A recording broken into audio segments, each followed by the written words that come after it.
What are you turning over to Adam? Oh, just when the action item when we get to the after-school partnership extension. Oh, that would be Mary. Then Mary will go over Mary to Adam first, because then it Adam. lives under early childhood. Perfect. Right. Okay. Okay. All right. Got Great. it. Okay. So Okay. that's what we'll do. All right. Okay. Good evening. This is the June 16th Community Services and Personnel Committee. Welcome. And I'm calling the meeting to order at 7:02. Roll call tonight. We have all members present. We have Greg Burnett, Dominique Johnson, Tom Keegan, Diana Revolus, Kadeem Roberts, Nick Sachinelli, and myself, Barbara Smith. And at this time, I don't see additional council members with us. Second item on the agenda is public comments. Do we have anyone with us who would like to speak tonight? We do not. Okay. All right.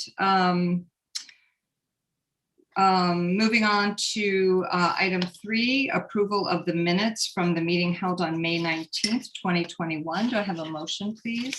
So move, Madam Chair. Thank you, Mr. Burnett. Mr. Burnett moved the item. I have two changes. On the first page, I noticed Mr. Roberts' name is spelled incorrectly. It is Kadeem, K-E-D-E-E-M Roberts, not Keenan. And on the last page, just at the top of the page where Ms. Smith said this is an attempt to take all services to a higher level and provide accountability to the elderly and to the taxpayers, add in taxpayers of the city of Norwalk. Does anyone else have any additions, changes, modifications? Okay, seeing none, I'll call for a vote. Please just signify by raising your hand. Aye. And no.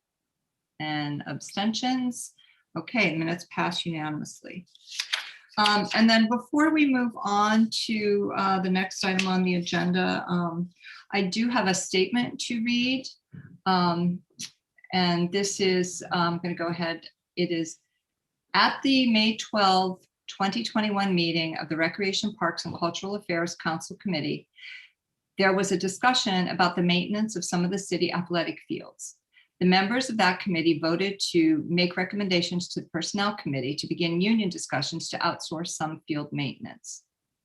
Under the Connecticut Municipal Employee Relations Act, the mayor or the mayor's designee is charged with the responsibility of negotiating the collective bargaining agreements between the city and the unions that represent the city employees. The Community Services and Personnel Committee, by law, charter, and practice, has reviewed the terms of the collective bargaining agreement settlements negotiated by the mayor or his designee, and has participated with the rest of the Common Council in approving the negotiated settlements. But this committee, by design, does not play an active role in the initiation or negotiation of changes to the current collective bargaining agreements. So it is beyond the scope of or this committee's role and responsibility to begin union discussions to pursue any initiative or change to the collective bargaining agreements. However, the concerns of the Recreation, Parks and Cultural Affairs Council Committee have been relayed to me as chair of this committee, to the mayor, and to his staff. We have been given assurance that the appropriate city staff members will meet to discuss the issues raised during that committee's meeting. So that's a statement, and just to add, I will be, I've already spoken with Mr. Burney. I will be meeting with the mayor next week just to follow up to make sure that this ongoing issue is addressed adequately. So that being said, we will move on to item 4, which is discussion under personnel. So let's move to item A, personnel, discussion on the summary of the retirement incentive program. May I have a motion, please? Ms. Johnson. Okay, Ms. Johnson moves the item. And so, Mr. Burney, I'll turn that over to you. Thank you. So in the materials, there's a page-long summary of the retirement incentive program that we implemented last fall. I'll just briefly summarize it. The details are on that page. The committee and then the Common Council approved the retirement incentive program last fall. We rolled it out in September. There were 91 employees eligible for the retirement incentive program at that time. 44 of those 91 took the retirement incentive and retired on October 9th. We took the opportunity then to take a look at the vacancies created by those retirees and the sum total of the then existing vacancies on the city budget, and put together a plan to not fill some of those positions, to fill some of those positions at a reduced salary, and to move forward trying to achieve the cash savings and payroll savings that we had projected. So in 6 months later, and these numbers change all the time, obviously, with vacancies coming and going, but you can see on the write-up that I put in the materials, as of May 1st, we calculate that we had saved over $1.3 million in recurring payroll costs, as well as we reduced the cash payroll for this fiscal year by over $1 million. Again, further, as you recall, we had projected that the actuaries had projected that the additional pension and retiree benefits costs would be about $648,000. And we had projected, again, back late summer, early fall last year, to potentially save that amount of money and potentially another $500,000. And we were more or less on the mark. As of May 1st, as I said, we had reduced our recurring payroll costs by 1.3. And when you subtract out the 648, we more or less hit our mark on additional savings. So all in all, it's our perspective that the retirement incentive program was a financial success and was also an organizational success. We've gone on to further enhance the organizational structure of city government, filling jobs with new candidates, not filling some jobs, and filling a significant number of them with equally qualified people but at a reduced cost. So we think it was a success. I want to thank you all for your support in doing this. I think it was a good effort all around, and I think we should be happy that we did it.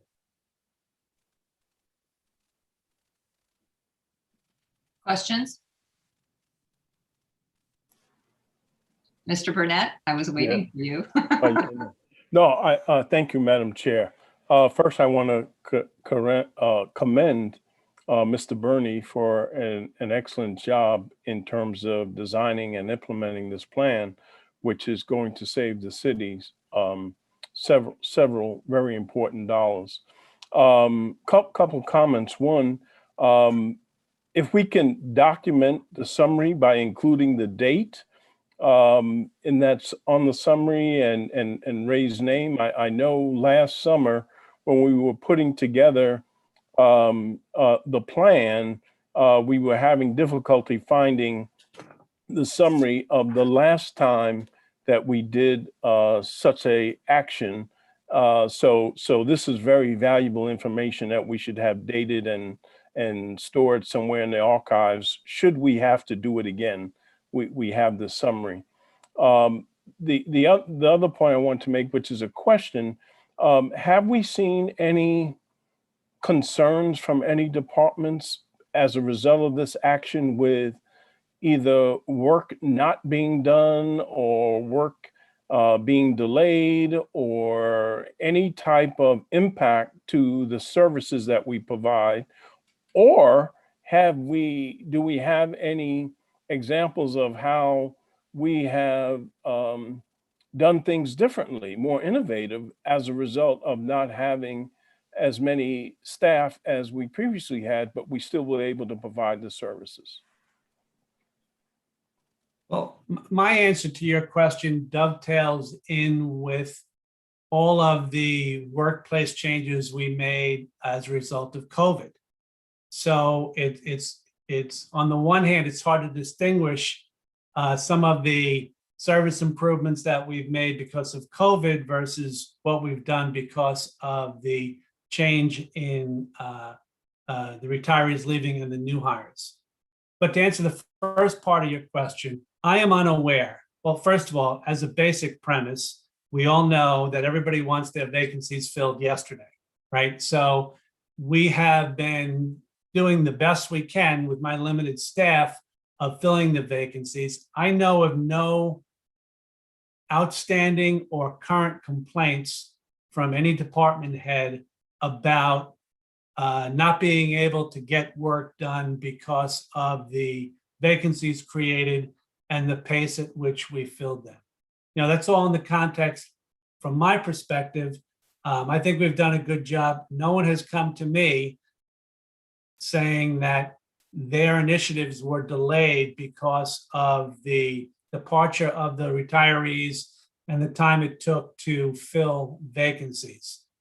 You know, again, all in the context of everyone wants all their jobs filled yesterday. So I think we did a good job on that. Can I pinpoint any specific service enhancements that would be attributable exclusively to the retirement incentive? Off the top of my head, I don't think I can. I think I'd couch it in terms of, I don't think we missed a beat between the COVID protocols we put in place and the service levels that the city was providing due to COVID.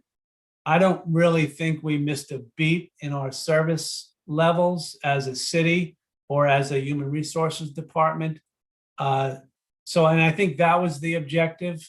From my point of view, the objective was to put this in place and then continue to support the various departments in fulfilling their service level needs. And I think we did that, but I don't think there's anything I can point to that's an aha and look at all this additional great stuff that we did.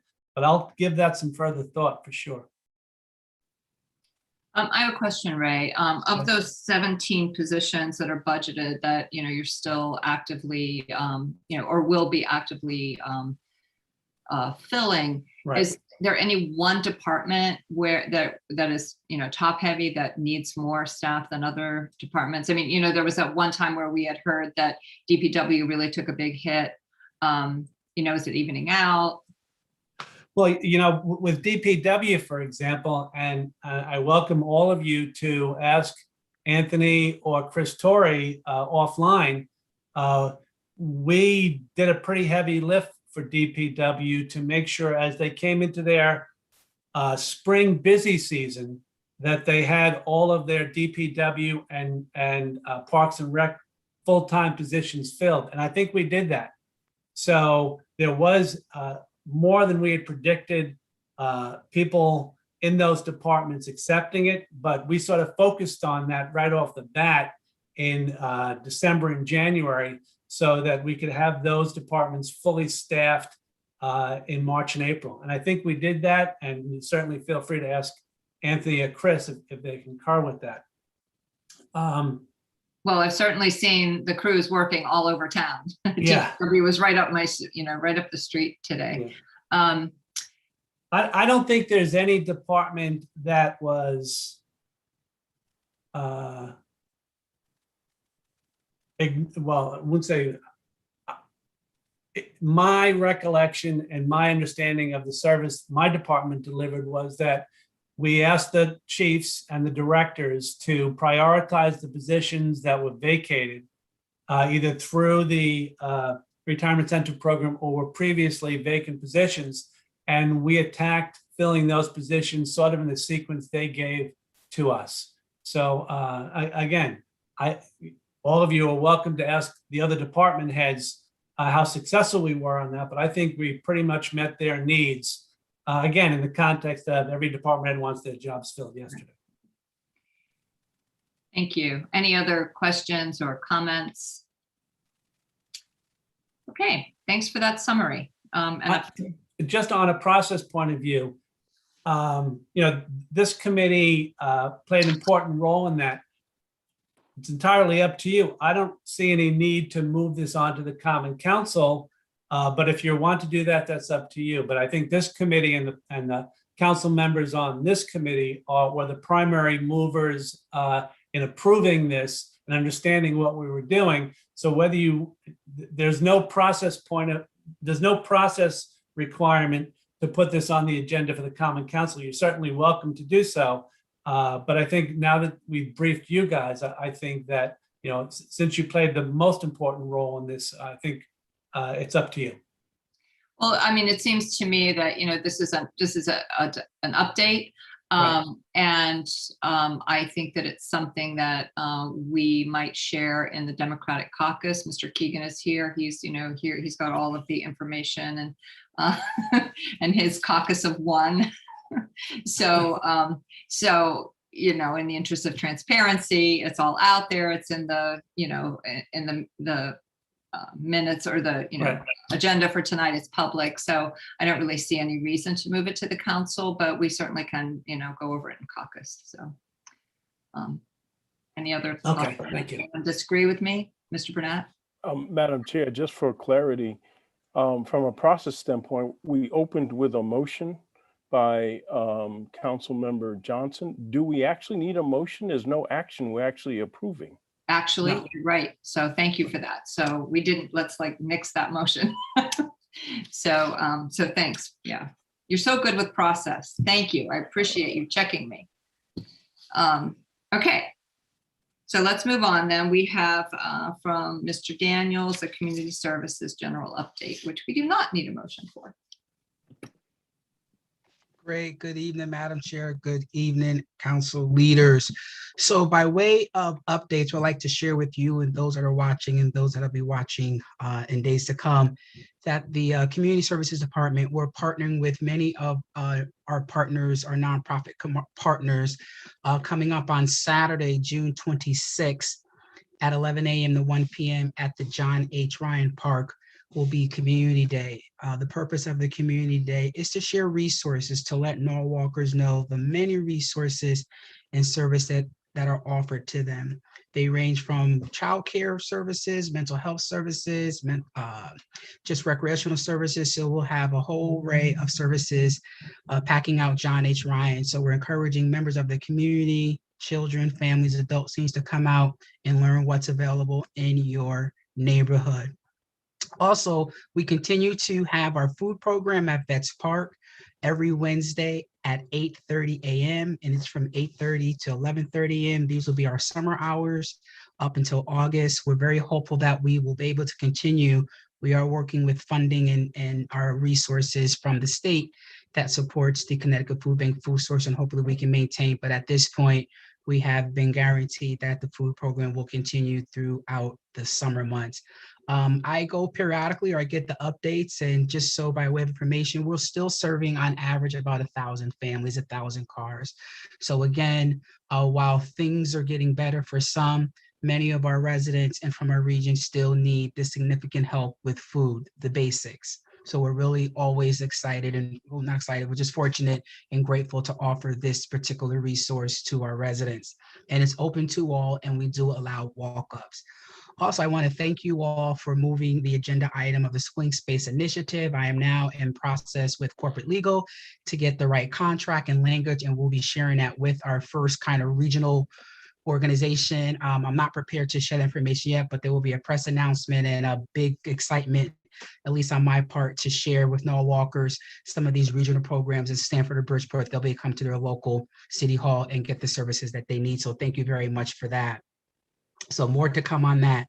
I also just want to remind Norwalkers that we are still encouraging those who have not yet received the vaccine to please get the vaccine.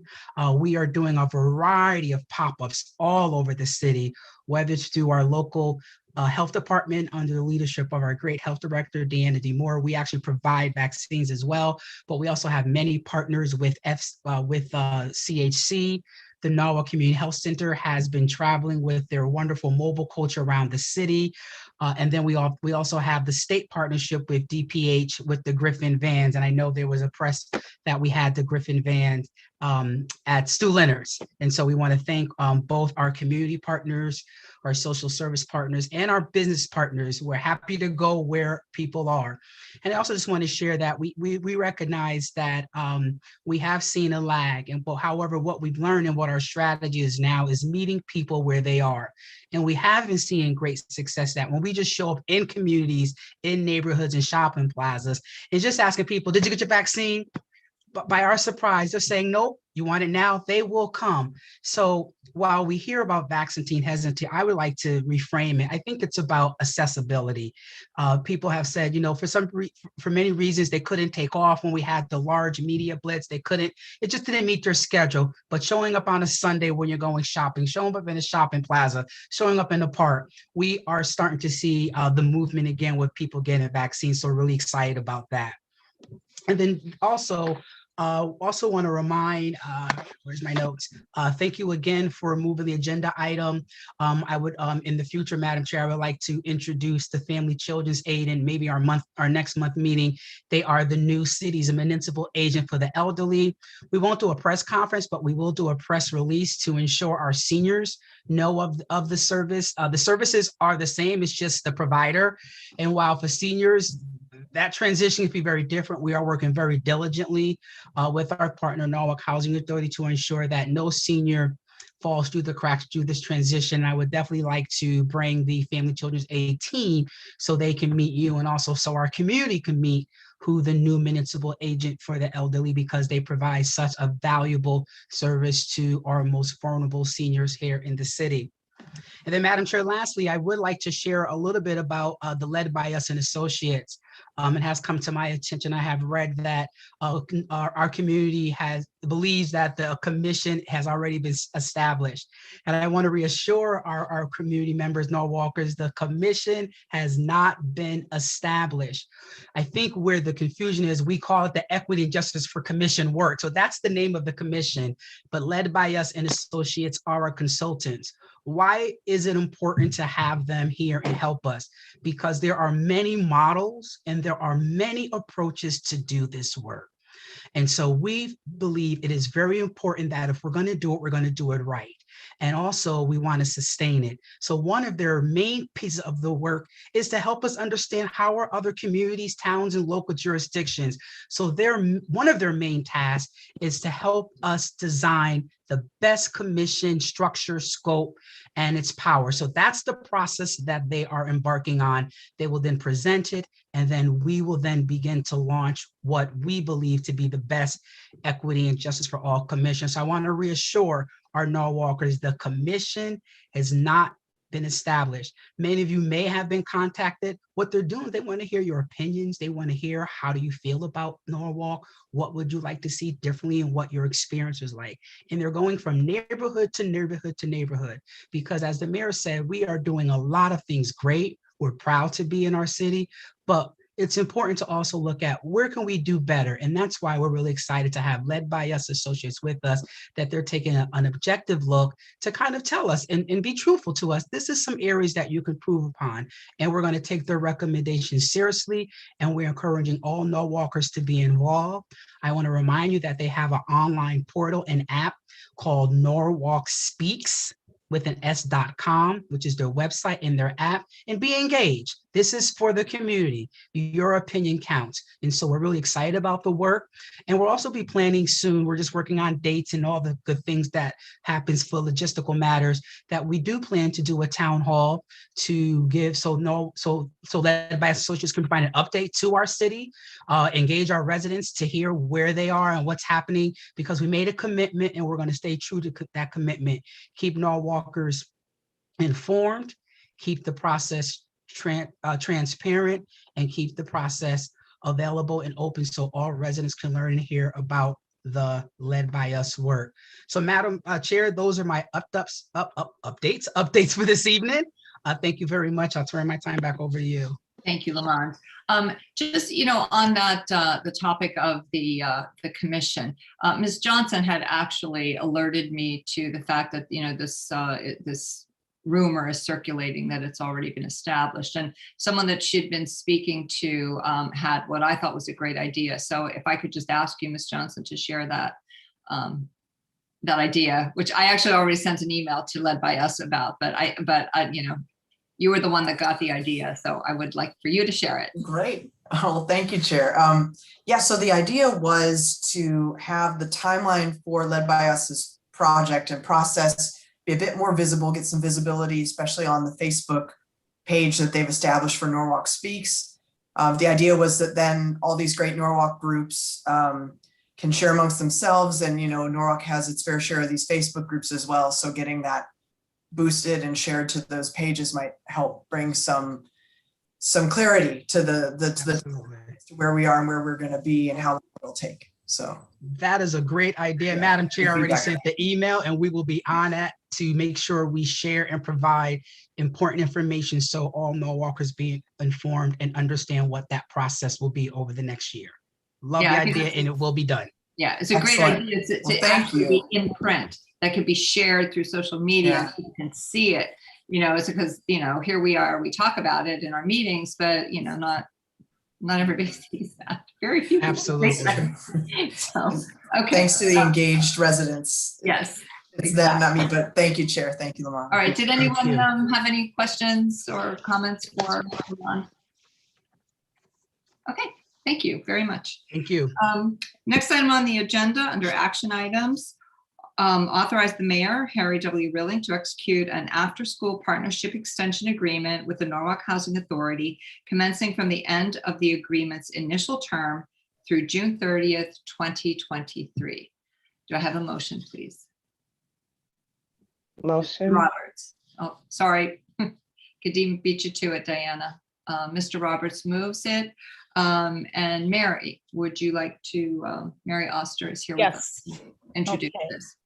All right. So the Norwalk Housing Authority operates after-school programs at their community sites. And there are two of those sites, Meadow Gardens and King Kennedy, that are not licensed by the Office of Early Childhood. They operate as if they were licensed.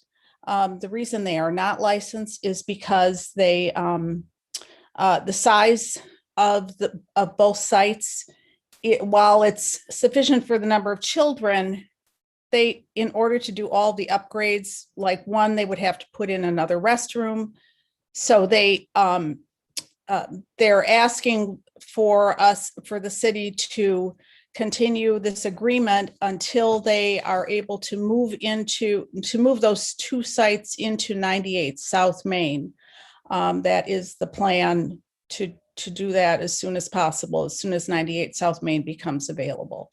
And then they would no longer use those two sites, but they do operate the sites as if they were licensed. They follow the policies of licensing of all of their other sites, are licensed. So they all follow the same procedures and policies as far as supervision, parent handbooks, scheduling, all the things that they would need to do for licensing. And Mary, can you just speak to, in terms of then what your role would be? Sure. As we ask this committee to move it for Yep. a vote for the So- mayor's signature.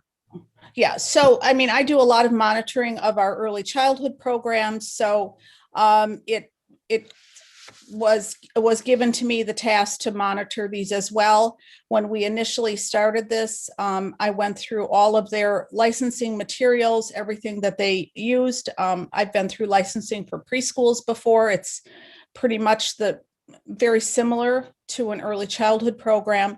And then I do drop-in visits at both of those sites on at least a monthly basis.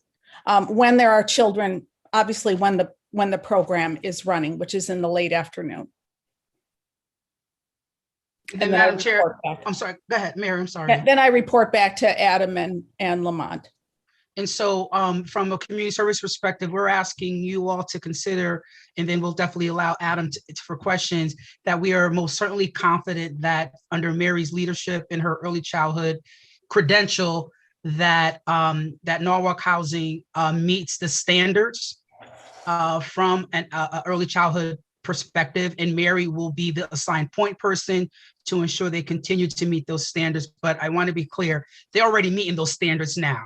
It's just that we're asking for consideration for our department, the city, to oversee until they transition and move into 98 South. The state allows the city to oversee, and that's what we're asking, to allow the city of Norwalk to be that oversight in the interim until they move into 98 South, and Mary Oster will be that oversight person on behalf of the city, given her early childhood coordinating role for the city.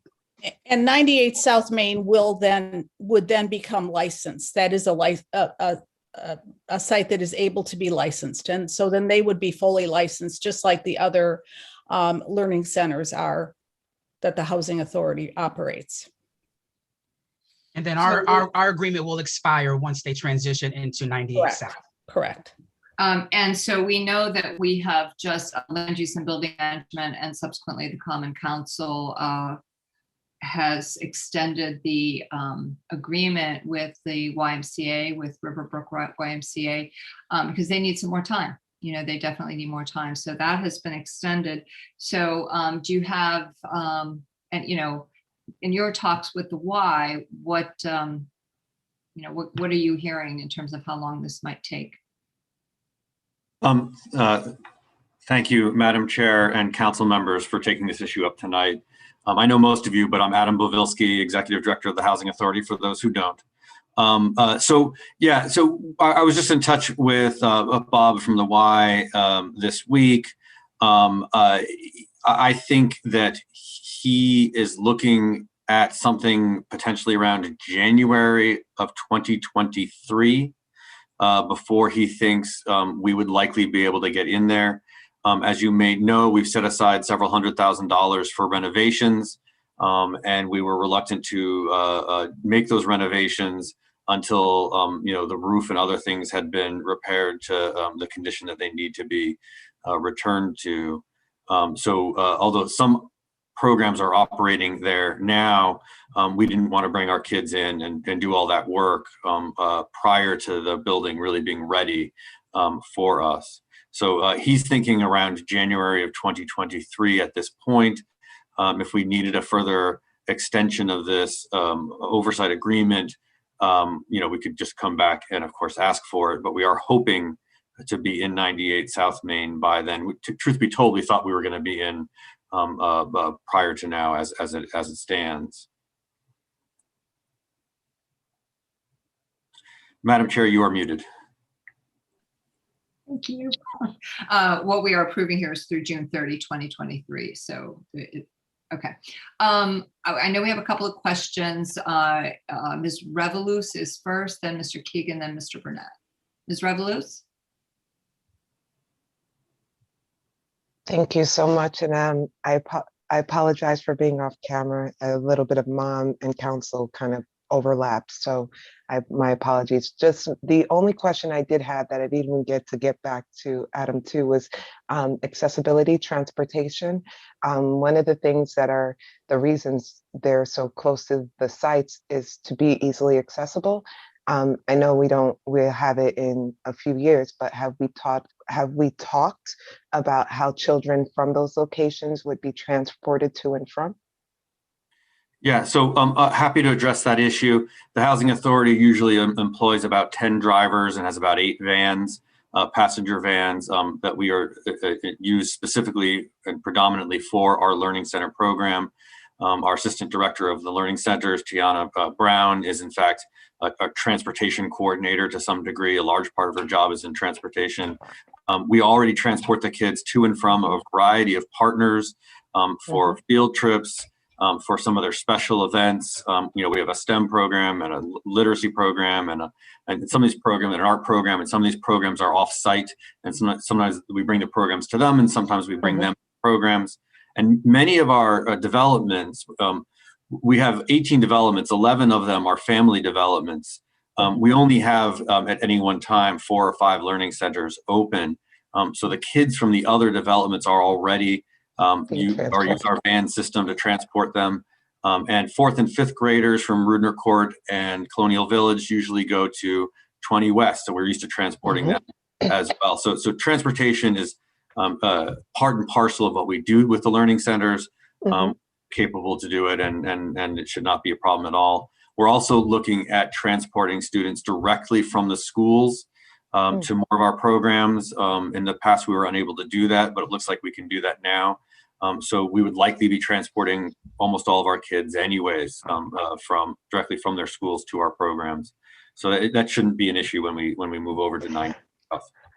I appreciate the answer. I actually more so wanted you to speak to the fact that you guys do that. I have seen and worked with your organizations and seen them being transported. I just wanted you to more speak to the abilities that you guys do that. So thank you. Thank you, Madam Councilwoman. Mr. Keegan. Yeah, thank you, Madam Chair. I have one question about the licensing. Are we concerned about liability because those facilities are not licensed? Councilman Keegan, would you like me to respond to that, or would you like the city? In your case, it's fine, Adam. Thank you. So the Housing Authority already has substantial insurance, of course, on all of its centers, both licensed and not. And the agreement that we have with the city includes our full liability for any and all events. We indemnify the city for any activity or any accident that could possibly happen. It falls entirely on the Housing Authority to defend any actions and to pay for any damages related to those actions. And since we're in this business and have been for 25 years, we are very well insured and meet all the licensing requirements, except at those 2 sites where we have technically not been licensed, but still meet almost all of the licensing criteria.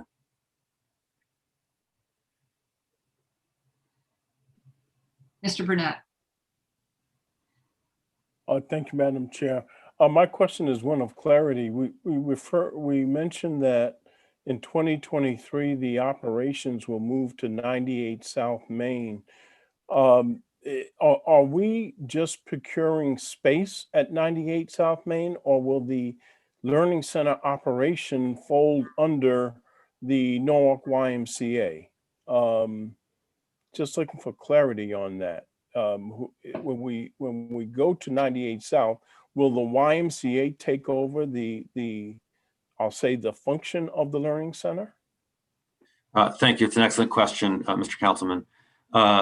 We will not be passing off any of the management of the learning centers to the YMCA. We will continue to serve our own students. This is more about space, better space and bigger space for our programs. Along with licensing comes with very strict requirements on the square footage per child. It's 35 square feet per child, and you in fact can't count chairs, you can't count tables. Any furniture is excluded from that. So even with a fairly sizable center, oftentimes the number of students you can serve is relatively small. So especially these 2 centers, Meadow Gardens and King Kennedy, from just a square footage perspective, are challenging under the licensing criteria. And I'm sure Mary can attest that none of our centers are crowded, but the unlicensed ones, the ones that are exempted under this partnership agreement, some of them would be difficult to meet the needs of our families in those centers. So this is really about bigger space, nicer space, and the ability to consolidate 2 of our centers under one roof, which will also create some efficiencies that are important. So it's not about management of the programs, it's just about the physical space. Just to add on to that, does that create additional liability by having the learning centers under the roof of the YMCA, whereby I would assume there would be some level of concern as it relates to access and other activities going on in that same building? I'm hoping all of that's being worked out, but the learning centers right now are a separate entity, and now we're planning to move them under the roof of a larger entity, the YMCA, where you're going to have a lot of activities and people traffic. Is there any concerns about the learning centers actually being housed at the YMCA? Yeah. So first, you should remember that these spaces were already being used actually for younger children. They were all part of the Head Start program. Used to be based have a program out of that building. There's 3 classrooms already existing. We're going to create a 4th, but that building has always been used for multiple purposes, as well as young children being served there. So it's not a change as far as the use of the building goes. They will be our kids for the first time, but even so, again, we're going to have the same management and insurance and liability protections, and we have a strong belief that the way in which we've designed the building, the way in which these centers will be operated, will not be a problem as far as having these other activities going on in the building. As an important example, the bathrooms are internal to the classrooms. The kids aren't going to be traveling to other areas of the building to use other facilities. They will be stationed in their classrooms where all their needs are met by our staff. And there's always adult eyes on the kids. Great, thank you. Mr. Roberts. Thank you, Madam Chair. Quick question, as far as when, you guys, since you guys are already in that building, as far as the transformation, when the YMCA does open up, is there a possible way that you guys will not have that space due to the fact that they might be doing some type of sign up situation within the YMCA, or is that space guaranteed to you guys to where you won't have to find another space if it's not available? So we're not in the building now. I think you said, as we're already in the building, we have not used that space ourselves previously. That space has been promised to us. We are putting the final touches on an MOU with the Y, and they have committed to us time and time again that space will be ours to use, and we'll be paying to some degree for it. I wouldn't call it rent, but we'll be paying, part of the expenses of the building, of their expenses of the building, not just again, several $100,000 we have set aside for renovations, but on an ongoing basis, they've asked us to contribute to the management of that building. So I believe not only have they promised it to us, but they are relying on us as well as one of the funding sources, ongoing funding sources for the programs in the building. Thank you, because I just don't want to, I hate to see like the kids from those communities that come there, and then the next thing you know, we might not have the space for them, and then what are we going to do? So thank you for that. No, I appreciate the concern. Thank you. Yeah, if I can just add to that, from the numerous meetings that I have attended with Bob McDowell from the YMCA, they are very much behind this and very much, community, into this community joint effort, and they're very committed to the building and the programs there. So I personally would have no reason to doubt their approach here. And also just, I think that, the history and the reputations of both Adam and the Housing Authority and Mary with the early childhood program is outstanding, and I think that we have every reason to trust that that this will, benefit our kids and benefit these 2 facilities. My one question is, just making sure, since these are not technically licensed but are operating as though they are, just making sure that everything's on the up and up with the state. Yeah, so the reason we are here is that when I came on board of the Housing Authority just 3 years ago, we were looking for better ways of funding our learning center programs. We operate them at a tremendous deficit. We spend approximately $1.6 million on the learning centers, and we bring in various state and local grants in the vicinity of $350,000 a year. So we have a tremendous deficit that we are spending on those learning centers because they are so core to what the Housing Authority has been doing for the last 25 years, which is trying to help the families who live in our developments break the cycle of poverty, predominantly through education, as well as other self-sufficiency type programming that we do. Our scholarship, the learning centers, and our case managers working with families to help them break that that cycle of poverty. So when I came in, I said, well, we need to keep these incredibly valuable programs, but we have to find a way to better fund them rather than, strip funding away from everything else that we do at the Housing Authority.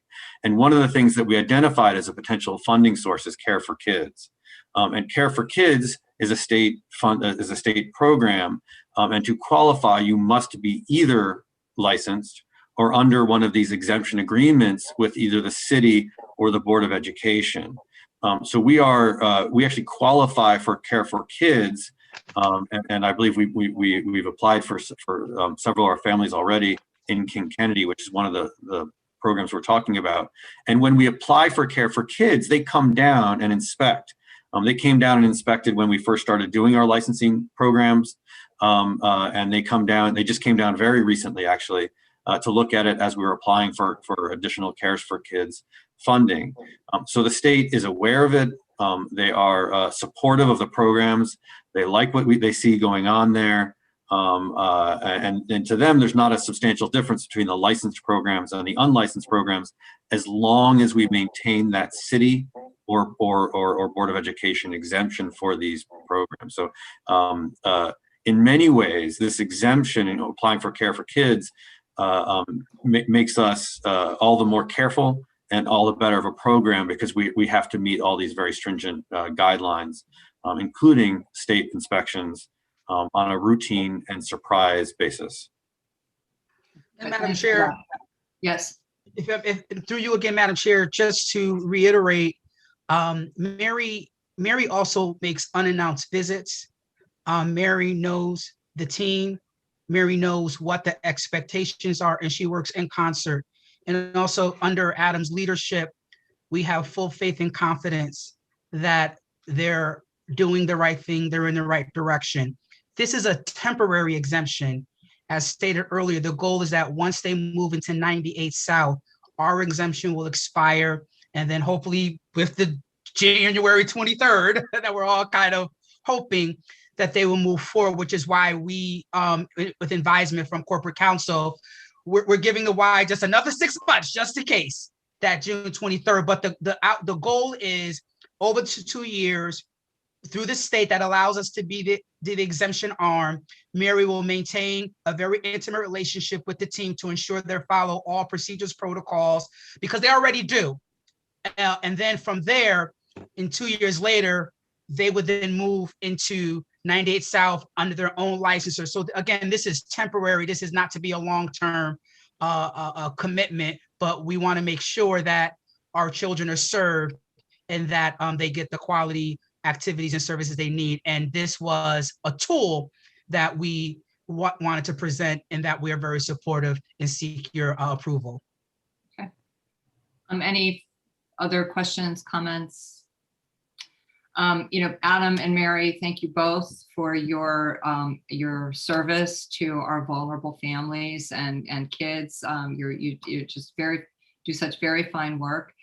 So thank you for that, and thank you for the presentation and explanation tonight. And so I will now call for a vote.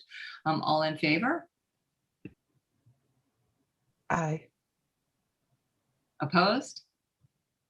Abstentions? All right, motion carries. Thank you very much. Thank you very so much. much. Thank you very much. Thank you for your time this evening, everyone. Thank you. Thanks, Adam and Mary, for being here tonight. Okay, do I have a motion to adjourn? Mr. Burnett, all in favor? Aye. Thank you, everyone. Have a good night. Good night, everyone.